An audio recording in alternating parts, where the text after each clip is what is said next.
Hi all, ಎಲ್ಲರಿಗೂ ನಮಸ್ಕಾರ. ಎಲ್ಲರೂ ತುಂಬ ಚೆನ್ನಾಗಿದ್ರ ಅಂತ ಭಾವಿಸ್ತೀನಿ. Welcome back to Shweta's blog in Kannada. ಇವತ್ತು ಸೇವ್ ಮಿಕ್ಸರ್ನ ಮಾಡೋದು ಹೇಗೆ ಅಂತ ತಿಳಿಸ್ಕೊಡ್ತೀನಿ. ತುಂಬ ಅಂದರೆ ತುಂಬ ಸಿಂಪಲ್, ಹಾಗೆಯೇ ಈಸಿನೂ ಕೂಡ ಹೌದು. ನಾನು ಈಗ ಮೊದಲು ಸ್ಟವ್ ಮೇಲೆ 1 ಕಪ್ ಆಗೋಷ್ಟು ನೀರನ್ನ ಬಿಸಿ ಮಾಡಿಕೊಂಡು ಸ್ಟವ್ನ ಆಫ್ ಮಾಡ್ಕೊಂಡಿದ್ದೀನಿ. ನಂತರ ಇದಕ್ಕೆ ನಾನು 1 ಟೀ ಸ್ಪೂನ್ ಆಗೋಷ್ಟು ಅಜ್ವಾನನ ಹಾಕೋತಾ ಇದ್ದೀನಿ. ಈ ರೀತಿ ಹಾಕ್ಕೊಂಡು ಆ ನೀರಿನಂಶ ಮಾತ್ರ ನಾವು ಸೇವ್ ಮಾಡ್ಕೊಳ್ಳೋದಕ್ಕೆ ಬಳಸ್ಕೊಂಡ್ರೆ ಚೆನ್ನಾಗಿರುತ್ತೆ. ಅಥವಾ ಈ ರೀತಿ ನಾವು ಡೈರೆಕ್ಟಾಗಿ ಅಜ್ವಾನನ ಕೂಡ ಸ್ವಲ್ಪ ಪೌಡರ್ ಮಾಡಿನೂ ಕೂಡ ಹಾಕೋಬೋದು. ನಿಮಗೆ ಯಾವ ರೀತಿ ಇಷ್ಟ ಆಗುತ್ತೆ ಆ ರೀತಿ ಅಜ್ವಾನನ ಬಳಸ್ಕೋಬೋದು. ನಾನಿಲ್ಲಿ ಫ್ಲೇವರ್ ಹಾಗೆ ಆ ಒಂದು ಟೇಸ್ಟ್ ಮಾತ್ರ ಸಿಗಲಿ ಅಂತ ಹೇಳಿ ನಾನು 1 ಕಪ್ ನೀರನ್ನ ಬಿಸಿ ಮಾಡಿ 1 ಸ್ಪೂನ್ ಅಜ್ವಾನನ ಹಾಕಿಟ್ಕೊಂಡಿದ್ದೀನಿ. ಒಂದು 10 ನಿಮಿಷ ಈ ಬಿಸಿನೀರಲ್ಲಿ ಇದ್ದರೆ ಸಾಕಾಗತ್ತೆ. ಆ ಫ್ಲೇವರ್ ಹಾಗೆ ಟೇಸ್ಟ್ ಕೂಡ ಬಿಟ್ಕೊಳ್ಳುತ್ತೆ. ನಂತರ ಒಂದು ಪ್ಯಾನಿಗೆ ಎಣ್ಣೆನೂ ಕೂಡ ಹಾಕಿ ಎಣ್ಣೆನೂ ಕೂಡ ಲೋ ಫ್ಲೇಮಲ್ಲಿಟ್ಟು ಕಾಯಿಸ್ಕೊತೀನಿ. ಎಣ್ಣೆ ಕಾಯೋ ಅಷ್ಟರೊಳಗಡೆ ಸೇವ್ ಮಿಕ್ಸರ್ ಮಾಡ್ಕೊಳ್ಳೋದಕ್ಕೆ ಹಿಟ್ಟನ್ನು ಕೂಡ ರೆಡಿ ಮಾಡ್ಕೊಳ್ಳೋಣ. ಒಂದು ಮಿಕ್ಸಿಂಗ್ ಬೌಲಿಗೆ ನಾನು 4 ಕಪ್ ಆಗೋಷ್ಟು ಕಡಲೆ ಹಿಟ್ಟನ್ನು ತಗೊಳ್ತಾ ಇದ್ದೀನಿ. ಹಾಗೆ 1 ಕಪ್ ಆಗೋಷ್ಟು ಅಕ್ಕಿ ಹಿಟ್ಟನ್ನು ತಗೋತಾ ಇದ್ದೀನಿ. ಸೊ 1 kg ಏನಾದರೂ ಹಿಟ್ಟನ್ನು ತಗೋತಿದ್ರೆ 1/4 kg ಅಕ್ಕಿ ಹಿಟ್ಟನ್ನು ತಗೊಳ್ಬೋದು. ನಂತರ ಇದಕ್ಕೆ ರುಚಿಗೆ ತಕ್ಕಷ್ಟು ಉಪ್ಪನ್ನ ಹಾಕೋತಿದ್ದೀನಿ. ನಾನಿಲ್ಲಿ ಪಿಂಕ್ ಸಾಲ್ಟ್ನ ಬಳಸ್ತಾ ಇದ್ದೀನಿ. ಆರೋಗ್ಯಕ್ಕೆ ತುಂಬಾ ಒಳ್ಳೆಯದು. ನೀವು ಕೂಡ ವೈಟ್ ಸಾಲ್ಟ್ನ ಬಳಸ್ತಿದ್ರೆ ಪಿಂಕ್ ಸಾಲ್ಟ್ನ ಬಳಸೋದನ್ನು ರೂಢಿ ಮಾಡ್ಕೊಳ್ಳಿ. ನಾನು ಹಾಗೆ ಯೂಟ್ಯೂಬ್ ವಿಡಿಯೋ ಕೆಳಗಡೆ ಟ್ಯಾಗು ಕೂಡ ಮಾಡಿರ್ತೀನಿ. ನಿಮಗೆ ಬೇಕಂದರೆ ಕ್ಲಿಕ್ ಮಾಡಿ ತೊಗೊಳ್ಬೋದು. ನಿಮಗೂ ಕೂಡ ಹುಡುಕೋ ಅವಶ್ಯಕತೆ ಇರೋದಿಲ್ಲ. ಹಾಗೆ ಇಲ್ಲಿ ಕಲರ್ಗೆ ಅಂತ ಹೇಳಿ ಸ್ವಲ್ಪ ಅರಿಶಿನ ಹಾಕೋತಾ ಇದ್ದೀನಿ. 1 ಸ್ಪೂನ್ ಆಗೋಷ್ಟು ಅರಿಶಿನ ಹಾಕೋತಿದ್ದೀನಿ. ನಿಮ್ಗೇನಾದರೂ ಬೇಕಿತ್ತು ಅಂದರೆ ಫುಡ್ ಕಲರ್ನು ಯೂಸ್ ಮಾಡ್ಕೋಬಹುದು. ನಂತರ 1 ಚಿಟಿಕೆಯಷ್ಟು ಇಂಗನ್ನ ಹಾಕೊಂಡಿದ್ದೀನಿ. ಅದಾದಮೇಲೆ ಅಜ್ವಾನನ ಬಿಸಿನೀರಲ್ಲಿ ಹಾಕಿಟ್ಕೊಂಡಿದ್ದೆ ನೋಡಿ, ಆ ನೀರನ್ನ ಸೋಸ್ಕೊಂಡು ಈ ರೀತಿ ಬರೀ ನೀರನ್ನ ಮಾತ್ರ ತೊಗೊಂಡಿದ್ದೀನಿ. ಇವಾಗ ನೀರನ್ನು ಕೂಡ ಹಾಕ್ಕೊಂಡು 1 ಸ್ಪೂನ್ ಸಹಾಯದಿಂದ ಮೊದಲು ಮಿಕ್ಸ್ ಮಾಡ್ಕೊಳ್ಳಿ. ನಿಮ್ಗೇನಾದರೂ ಸ್ಪೂನ್ ಕಂಫರ್ಟಬಲ್ ಇಲ್ಲ ಅಂದರೆ ಕೈಯಲ್ಲೂ ಕೂಡ ಕಲಿಸ್ಕೊಳ್ಬಹುದು.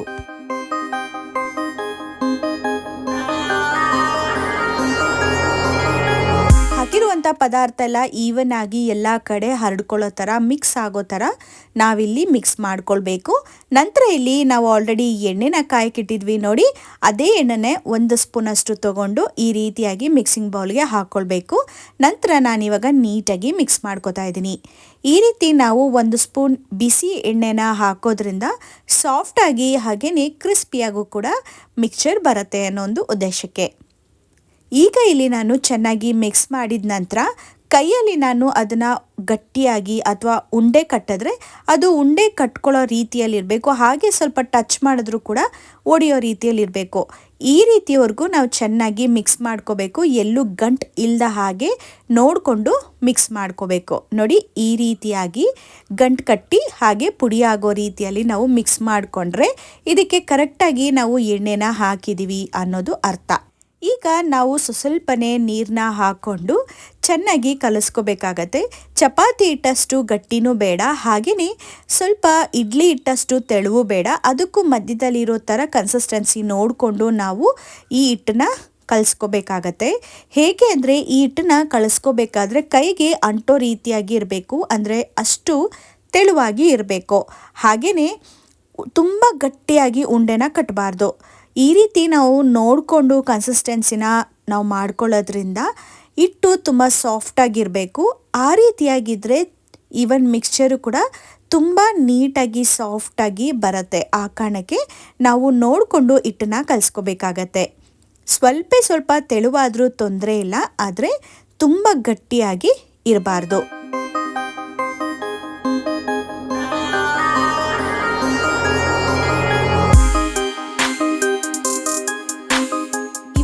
ನಿಮಗೆ ಈ ಒಂದು ಕನ್ಸಿಸ್ಟೆನ್ಸಿನ ತೋರಿಸ್ತೀನಿ ನೋಡಿ, ಎಷ್ಟು ಸಾಫ್ಟಾಗಿ ಇದೆ ಅಂತ ನೋಡ್ಬೋದು. ತುಂಬ ಅಂದರೆ ತುಂಬ ಸಾಫ್ಟಾಗಿದೆ. ಹಾಗೆ ಅದನ್ನು ನಾವು ಟಚ್ ಮಾಡಿದಾಗ ಕೈಗೆ ಸ್ವಲ್ಪ ಅಂಟ್ಕೋಬೇಕು. ಈ ರೀತಿಯಾಗಿ ಸಾಫ್ಟಾಗಿ ಮಾಡ್ಕೋಬೇಕು. ಹಾಗೆಯೇ ಈ ರೀತಿ ಸಾಫ್ಟಾಗಿ ಮಾಡ್ಕೊಂಡಾಗ ನಾವು ಚಪಾತಿ ಥರ ಅರಿಯೋದಕ್ಕೆ ಆಗೋದಿಲ್ಲ. ಸೊ ಇದನ್ನು ನೀವು ಗಮನದಲ್ಲಿ ಇಟ್ಕೊಂಡ್ರೆ ಯಾವ ಒಂದು ಕನ್ಸಿಸ್ಟೆನ್ಸಿ ನಾನು ಹೇಳ್ತಾ ಇದ್ದೀನಿ ಅನ್ನೋದು ನಿಮಗೆ ಕೂಡ ಗೊತ್ತಾಗುತ್ತೆ. ಇವಾಗ ಒಂದು ಕರ್ಚಿಪ್ನ ಕ್ಲೋಸ್ ಮಾಡಿ ಒಂದು 5 ನಿಮಿಷ ನೆನೆಯೋದಕ್ಕೆ ಬಿಡೋಣ. ಅಷ್ಟರೊಳಗೆ ನಾವು ಈ ಮಿಕ್ಸ್ಚರ್ ಮಾಡೋದಕ್ಕೆ ಒಂದು ಒಳ್ಳನ್ನು ರೆಡಿ ಮಾಡ್ಕೋಬೇಕು. ಅಂದರೆ ಚಕ್ಲಿ ಒಳ್ಳು ಅಂತ ಕರಿತೀವಿ ನೋಡಿ, ಇದನ್ನು ಕೂಡ ರೆಡಿ ಮಾಡಿ ಇಟ್ಕೊಳ್ಳೋಣ. ನಾನಿಲ್ಲಿ ಈ ರೀತಿ ಸೀಸರ್ ಆಕಾರದಲ್ಲಿ ಇರುವಂಥದ್ದನ್ನು ಬಳಸ್ತಾ ಇದ್ದೀನಿ. ಚಕ್ಲಿ ಮಾಡೋದು ಡಿಫ್ರೆಂಟಾಗಿ ಸಿಗುತ್ತೆ. ನಿಮಗೆ ಯಾವ ರೀತಿ ಮನೆಯಲ್ಲಿ ಅವೈಲಬಲ್ ಇರುತ್ತೆ ಅದರಲ್ಲೇ ಈ ಒತ್ತುವಾಗ ಈ ಪ್ಲೇಟ್ ಇರುತ್ತೆ ನೋಡಿ, ಈ ಪ್ಲೇಟ್ ಡಿಫ್ರೆನ್ಸ್ನ ನೋಡಿಕೊಂಡು ನೀವು ಹಾಕ್ಕೊಂಡ್ರೆ ಸಾಕಾಗತ್ತೆ. ಪ್ರತಿಯೊಂದು ಚಕ್ಲಿ ಮಾಡೋ ಒಂದು ಸಟ್ಟಲ್ಲಿ ಈ ರೀತಿಯಾಗಿ ಪ್ಲೇಟ್ಸ್ ಕೊಟ್ಟಿರ್ತಾರೆ ನೋಡಿ, ಅದರಲ್ಲಿ 3 ಥರದ್ದು ಕೊಟ್ಟಿರ್ತಾರೆ. ಅಂದರೆ ಸ್ವಲ್ಪ ದಪ್ಪ ಹೋಲ್ ಇರೋದು, ಮೀಡಿಯಮ್ ಹಾಗೆ ಚಿಕ್ಕದು. ನಾನಿಲ್ಲಿ ಚಿಕ್ಕ ಹೋಲ್ ಇರುವಂಥ ಪ್ಲೇಟ್ನ ತಗೊಂಡು ಕೆಳಗಡೆ ಹೋಲ್ಡರ್ಗೆ ಫಿಕ್ಸ್ ಮಾಡ್ಕೋತಾ ಇದ್ದೀನಿ. ಸೊ ಇವಾಗ ಫಿಕ್ಸ್ ಮಾಡಿದಾಯಿತು. ಈ ರೀತಿ ಫಿಕ್ಸ್ ಮಾಡಿಕೊಂಡ್ರೆ ಮೇಲೆ ಕೆಳಗೆ ಬರೋದಿಲ್ಲ. ಹಾಗೆಯೇ ಇಲ್ಲಿ ಸಿಸರ್ ಟೈಪ್ ಇದೆ ನೋಡಿ, ಇಲ್ಲಿ ಒಂದು ಬಟನ್ ಇದೆ, ಇದನ್ನು ಪ್ರೆಸ್ ಮಾಡಿದ್ರೆ ಕೆಳಗಡೆ ಬರುತ್ತೆ, ಹಾಗೆ ಮೇಲ್ಗಡೆ ಮೂವ್ ಆಗುತ್ತೆ. ಇನ್ನು ಇದರೊಳಗಡೆ ನಾವು ಸ್ಟಫಿಂಗ್ ಮಾಡಿಬಿಟ್ಟು ಹಾಗೆ ಈ ರೀತಿಯಾಗಿ ನೀಟಾಗಿ ಕ್ಲೋಸ್ ಮಾಡಿ ನಾವು ಗನ್ ಟೈಪ್ ಅಥವಾ ಸಿಸರ್ ಟೈಪಲ್ಲಿ ನಾವು ಸ್ವಲ್ಪ ಪ್ರೆಸ್ ಮಾಡಿದ್ರೆ ಅದು ಕೆಳಗಡೆ ಬರ್ತಾ ಇರುತ್ತೆ, ಕೆಳಗಡೆ ಶಾವ್ಗೆನೂ ಕೂಡ ಒತ್ಕೋತಾ ಇರುತ್ತೆ. ಸೊ ಈ ರೀತಿಯಾದಂಥನ್ನ ತೊಗೊಂಡ್ರೆ ಸ್ವಲ್ಪ ಈಸಿ ಅಂತ ಅನ್ಬೋದು. ಒತ್ತೋದು ಅಥವಾ ತಿರುಗಿಸೋದು ಕೂಡ ಒಂದೊಂದ್ಸತಿ ಕಷ್ಟ ಅನಿಸುತ್ತೆ, ಬಟ್ ಇದು ಅವೆರಡಕ್ಕೂ ಕಂಪೇರ್ ಮಾಡಿದ್ರೆ ಸ್ವಲ್ಪ ಈಸಿ ಇದೆ.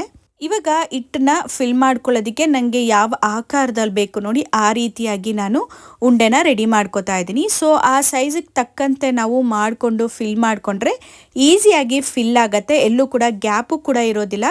ಹಾಗೆಯೇ ಎಷ್ಟು ಕರೆಕ್ಟಾಗಿ ನಾವು ಫಿಲ್ ಮಾಡ್ಕೊಳ್ಳೋಕ್ಕೆ ಆಗುತ್ತೋ ಅಷ್ಟು ಕರೆಕ್ಟಾಗಿ ನಾವು ಫಿಲ್ ಮಾಡ್ಕೋಬೋದು. ಇನ್ನು ಹಿಟ್ಟು ಹಾಗೆ ಎಲ್ಲದೂ ಕೂಡ ರೆಡಿ ಆಗೋಷ್ಟರೊಳಗಡೆ ಈ ಕಡೆ ಎಣ್ಣೆ ಕೂಡ ಕಾದಿತ್ತು. ಹಾಗೆ ನಿಮ್ಮ ಹತ್ರ ಏನಾದರೂ ಎಣ್ಣೆ ಕಾಯ್ದಿರುವಂಥ ಪ್ಯಾನ್ ಈ ರೀತಿಯಾಗಿ ಹ್ಯಾಂಡಲ್ ಸ್ವಲ್ಪ ದಪ್ಪ ಇದೆ ಅಂದರೆ ಸ್ವಲ್ಪ ಹಿಂದುಗಡೆಗೆ ಜರುಗಿಸ್ಕೊಳ್ಳೋದು ತುಂಬಾ ಇಂಪಾರ್ಟೆಂಟ್.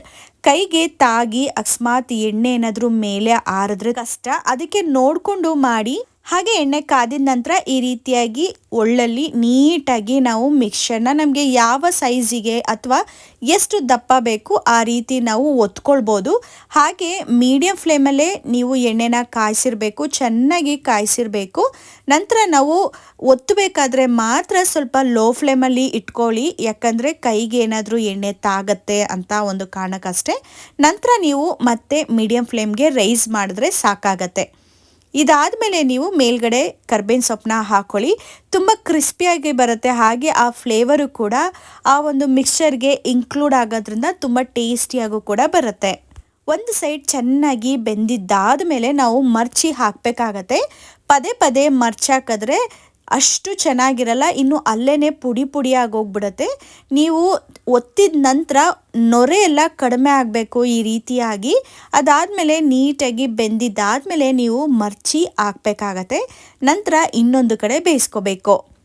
ಇದಾದ ಮೇಲೆ ಮತ್ತೊಮ್ಮೆ ನಾನು ಕರ್ಬೇವಿನ ಸೊಪ್ಪನ್ನ ಹಾಕ್ತಾ ಇದ್ದೀನಿ. ನಿಮಗೆ ಇಷ್ಟ ಆಯ್ತಂದರೆ ನೀವು ಬೇಕಿದ್ರೆ ಹಾಕ್ಕೊಳ್ಬೋದು, ಇಲ್ಲಾಂದರೆ ಸ್ಕಿಪ್ಪು ಕೂಡ ಮಾಡ್ಕೋಬೋದು. ಈ ರೀತಿಯಾಗಿ ನಾವು ಅದ್ರ ಮೇಲ್ಗಡೆ ಕರ್ಬೇವಿನ ಸೊಪ್ಪನ್ನ ಹಾಕಿ ಹಾಗೆ ಪುಡಿ ಮಾಡ್ತೀವಿ ನೋಡಿ, ಆವಾಗ ಈ ಕರ್ಬೇವಿನ ಸೊಪ್ಪು ಕೂಡ ಸ್ಮ್ಯಾಶ್ ಆಗೋದ್ರಿಂದ ಒಂದು ಒಳ್ಳೆ ಫ್ಲೇವರ್ ಹಾಗೆ ಟೇಸ್ಟ್ ಕೂಡ ಕೊಡುತ್ತೆ. ನೀವು ಕೂಡ ಒಂದ್ಸತಿ ಟ್ರೈ ಮಾಡಿ, ಆ ಫ್ಲೇವರ್ ನಿಮಗೂ ಕೂಡ ಇಷ್ಟ ಆಗುತ್ತೆ. ನೋಡ್ಬೋದು ಎಷ್ಟು ಕಲರ್ಫುಲ್ ಆಗಿ ಬಂದಿದೆ ಅಂತ. ಫುಡ್ ಕಲರ್ನ ಬಳಸೋದಕ್ಕಿಂತ ಆರೋಗ್ಯಕರವಾದಂಥ ಮನೆಯಲ್ಲೇ ಮಾಡಿರುವಂಥ ಅರಿಶಿನ ಕೊನೆನ ಬಳಸ್ಕೊಂಡು ಅರಿಶಿನ ಪೌಡರ್ನ ಮಾಡಿಕೊಂಡು ಇದಕ್ಕೆ ಹಾಕೋದ್ರಿಂದ ಒಳ್ಳೆ ಶುಚಿಯಾಗಿರುತ್ತೆ, ಹಾಗೆಯೇ ಆರೋಗ್ಯಕ್ಕೂ ಕೂಡ ಒಳ್ಳೆಯದು. ಇನ್ನು ಮತ್ತೆ ನಿಮ್ಗೇನಾದರೂ ಈ ಒಳ್ಳಿಗೆ ಮತ್ತೆ ಫಿಲ್ ಮಾಡ್ಕೋಬೇಕಂದ್ರೆ ಫಿಲ್ ಮಾಡ್ಕೊಳ್ಳಿ, ಇಲ್ಲ ಅಂತ ಹೇಳಿದ್ರೆ ಮತ್ತೆ ಇದಕ್ಕೆ ಹಾಗೆ ಮಿಕ್ಕಿರೋ ಅಂಥ ಹಿಟ್ಟನ್ನೇ ಹಾಕ್ಕೊಂಡು ಒತ್ಕೊಂಡ್ರೂ ಆಗತ್ತೆ. ಈ ರೀತಿಯಾಗಿ ಚೆನ್ನಾಗಿ ಒತ್ಕೊಂಡಿದ ನಂತರ ಮತ್ತೆ ನಾನು ಫಸ್ಟ್ ಟೈಮ್ ತೋರಿಸ್ತೆ ನೋಡಿ, ನೊರೆ ಕಂಪ್ಲೀಟಾಗಿ ಹೋಗೋವರೆಗೂ ಕೂಡ ನೀವು ಮರ್ಚ್ ಹಾಕೋಕ್ಕೆ ಹೋಗಬೇಡಿ, ಹಾಗೆ ಯಾವುದೇ ಥರ ಸೌಟ್ನು ಕೂಡ ಟಚ್ ಮಾಡಬೇಡಿ. ನೀಟಾಗಿ ಬೆಂದಿದ ನಂತರ ನೊರೆ ಎಲ್ಲ ಕಡಿಮೆ ಆಗತ್ತೆ. ನಂತರ ನೀವು ಮರ್ಚಿ ಹಾಕಬೇಕಾಗತ್ತೆ, ಆವಾಗ ನೀಟಾಗಿ ಬೆಂದಿರುತ್ತೆ. ನೀವು ಮೊದಲೇ ಮರ್ಚಾಕಕ್ಕೆ ಹೋದರೆ ಎಲ್ಲದೂ ಕೂಡ ಸಾಫ್ಟಾಗಿರುತ್ತೆ, ಬೆಂದಿರಲ್ಲ, ಆವಾಗ ಎಲ್ಲದೂ ಕೂಡ ಕಟ್ ಆಗುವಂಥ ಚಾನ್ಸಸ್ ಇರುತ್ತೆ. ಇನ್ನು ನಾವು ಬೇಯಿಸೋವಾಗ ನೀಟಾಗಿ ಎರಡೂ ಕಡೆ ಬೇಯಿಸಬೇಕು. ಆ ಕಾರಣಕ್ಕೆ ಮೀಡಿಯಂ ಫ್ಲೇಮಲ್ಲಿ ಇಟ್ಕೊಂಡು ನೀಟಾಗಿ ಬೇಯಿಸೋದು ಕೂಡ ತುಂಬಾ ಇಂಪಾರ್ಟೆಂಟ್ ಆಗುತ್ತೆ. ನೀವು ತುಂಬ ನೀಟಾಗಿ ಬೇಯಿಸಿದ್ದೀರಾ ಅಂದರೆ ಮಿಕ್ಸ್ಚರ್ ಟೇಸ್ಟಿಯಾಗಿ ಬರುತ್ತೆ. ಸ್ವಲ್ಪ ಅರ್ಧಂಬರ್ಧ ಬೇಯಿಸಿದ್ದೀರಾ ಅನ್ನೋದಾದರೆ ಆವಾಗ ಸ್ವಲ್ಪ ಒಲ್ಟ್ ಬರುತ್ತೆ ಮಿಕ್ಸ್ಚರು. ಆ ಕಾರಣಕ್ಕೆ ಮೀಡಿಯಂ ಫ್ಲೇಮಲ್ಲಿ ಇಟ್ಕೊಂಡು ನೀಟಾಗಿ ಬೇಯಿಸೋದು ಕೂಡ ಇಂಪಾರ್ಟೆಂಟ್ ಆಗುತ್ತೆ. ಇವಾಗ ಹಾಕಿರುವಂಥ ಹಿಟ್ಟು ಖಾಲಿಯಾಗಿದೆ, ನಾನು ತೋರಿಸ್ತಿದ್ದೀನಿ ನೋಡಿ, ಈ ರೀತಿಯಾಗಿ ಖಾಲಿಯಾಗಿರುತ್ತೆ. ಮತ್ತೆ ಇದಕ್ಕೆ ಫಿಲ್ ಮಾಡಿಕೊಂಡು ಮತ್ತೊಮ್ಮೆ ನಾವು ಹಿಟ್ಟನ್ನ ಹಾಕ್ಕೋಬೋದು. ಇವಾಗ ನಾನು ಮಾಡಿದಂಥ ಹಿಟ್ಟೆಲ್ಲ ಒತ್ತಿ ಹಾಗೆ ಬೇಯಿಸಿದ್ದು ಕೂಡ ಆಗಿದೆ. ತುಂಬ ಅಂದರೆ ತುಂಬ ಟೇಸ್ಟಿಯಾಗಿತ್ತು. ಈ ರೀತಿಯಾಗಿ ಗರಿಗರಿಯಾಗಿ ರುಚಿಯಾಗಿ ಮನೆಯಲ್ಲೇ ಸೇವ್ ಕೂಡ ಮಾಡ್ಕೋಬೋದು. ನೀವೇನಾದರೂ ಮನೇಲಿ ಪಾನಿಪುರಿ, ಮಸಾಲೆ ಪುರಿ ಅಥವಾ ಬೇಲ್ಪುರಿ ಈ ರೀತಿಯೆಲ್ಲ ಮಾಡ್ಕೋತಿರ್ತೀರಾ, ಅಥವಾ ಕಡಲೆಪುರಿ ಜೊತೆಗೆ ನೆಂಚ್ಕೊಳ್ಳೋಕ್ಕೆ ಅಥವಾ ಮಿಕ್ಸ್ ಮಾಡ್ಕೊಂಡು ತಿನ್ನೋದಕ್ಕೆ ಈ ರೀತಿಯಾದಂಥ ಸೇವ್ ಮಿಕ್ಸ್ಚರ್ ಮಾಡಿಕೊಂಡು ಮನೇಲಿ ಸ್ಟಾಕಾಗಿ ಇಟ್ಕೊಂಡ್ಬಿಟ್ರೆ ತುಂಬ ಟೇಸ್ಟಿಯಾದಂಥ ಸ್ನ್ಯಾಕ್ಸ್ ರೆಡಿ ಆಗುತ್ತೆ. ಹಾಗೆಯೇ ಮನೇಲಿ ಪದೇ ಪದೇ ಮಿಕ್ಸ್ಚರ್ನ ತರೋ ಬದಲು ಈ ರೀತಿಯಾಗಿ ಹೆಲ್ದಿಯಾಗಿ ಹಾಗೆ ಈಸಿಯಾಗಿ ಮನೆಯಲ್ಲೇ ಮಾಡಿಕೊಂಡ್ರೆ ತುಂಬಾ ಚೆನ್ನಾಗಿರುತ್ತೆ, ಜೊತೆಗೆ ಹೆಲ್ದಿಯಾಗಿರುತ್ತೆ. ಇನ್ನು ಹೊರಗಡೆ ತಂದಾಗ ಯಾವ ಎಣ್ಣೆಲಿ ಮಾಡಿದ್ರೋ ಹೇಗೆ ಮಾಡಿದ್ರೋ ಅನ್ನೋ ಒಂದು ಯೋಚನೆಯಿಂದನೂ ಕೂಡ ದೂರ ಆಗ್ತೀವಿ. ನೀವು ಕೂಡ ಈ ರೀತಿಯಾದಂಥ ಮಿಕ್ಸ್ಚರ್ನ ಮಾಡಿ ಈ ರೀತಿಯಾಗಿ ಮಾಡ್ಕೊಂಡು ಇಟ್ಕೊಳ್ಳೋದ್ರಿಂದ ಬೇರೆ ಬೇರೆ ಸ್ನ್ಯಾಕ್ಸ್ಗೂ ಕೂಡ ಈಸಿಯಾಗಿರುತ್ತೆ. ಇನ್ನು ಈ ರೀತಿ ಮಾಡಿ ನೋಡಿ ಹಾಗೆ ನಿಮ್ಮ ಅನಿಸಿಕೆನ ಕಮೆಂಟ್ ಬಾಕ್ಸ್ ಮೂಲಕ ತಿಳಿಸಿ. ಇನ್ನು ಈ ವಿಡಿಯೋ ಇಷ್ಟ ಆಯ್ತಂದರೆ ಪ್ಲೀಸ್ ಒಂದು ಲೈಕ್ನ ಕೊಡಿ. ನನ್ನ ಚಾನಲ್ಗೆ ಇನ್ನೂ ನೀವು ಸಬ್ಸ್ಕ್ರೈಬ್ ಆಗದೆ ನೋಡ್ತಾ ಇದ್ದೀರಾ ಅಂದರೆ ದಯವಿಟ್ಟು ನನ್ನ ಚಾನಲ್ಗೆ ಸಬ್ಸ್ಕ್ರೈಬ್ ಆಗಿ ಬೆಲ್ ಐಕನ್ನ ಕ್ಲಿಕ್ ಮಾಡಿ. ನೆಕ್ಸ್ಟ್ ವಿಡಿಯೋದಲ್ಲಿ ಡಿಫ್ರೆಂಟ್ ಆದ ರೆಸಿಪಿ ಜೊತೆಗೆ ಸಿಗ್ತೀನಿ. ಅಲ್ಲಿವರೆಗೂ ಟೇಕ್ ಕೇರ್, ಬಾಯ್.